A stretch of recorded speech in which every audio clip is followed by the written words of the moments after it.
I'm working on an article about controlled opposition. I've been thinking lately about how controlled opposition, I think that at least I was misunderstanding it, and I think most people are. What does it mean to be controlled opposition? I don't think it actually means that you just take a check from the fascists and just do what they want. I think what controlled opposition is that you're incentivized to make suboptimal decisions, and two, that you are rewarded for fighting back in ways that are also suboptimal. And then three, you know that if you just keep showing up and not going outside of the box in your opposition, that you will continue to be rewarded and get reelected and get donations and get people telling you, especially the media, how good of a job you're doing. But if you step outside of that box to more effective opposition, then what you're going to have is really gross mob tactics thrown at you, and fascists are just going to do everything they can to tear you down, and even intelligence agencies and that sort of thing. And so controlled opposition, I think engaging with the reality of it is an important part of influencing existing politicians who can be influenced. Also, an important part of that conversation is two different types of influence.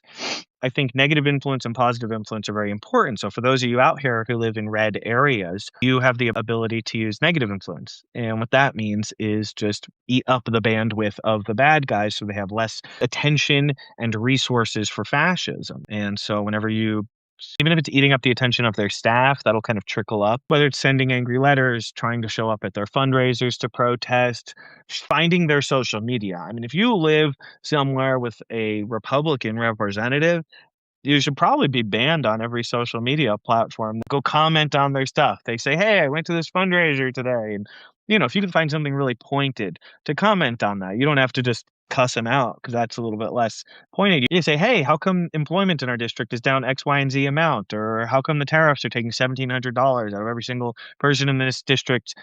Get pointed in ways that might influence their followers, disrupt them, do it on every platform they have, and just keep doing that and until you're banned from all places from them, and then showing up at their offices. And if they're not at their offices, it could be funny to like put signs up on their door that just talk about what a bad job they do. Really get creative. You can make art about how bad they are. Make sure everybody in the district knows who that representative is and knows how horrible they are, because you can be bad PR for them.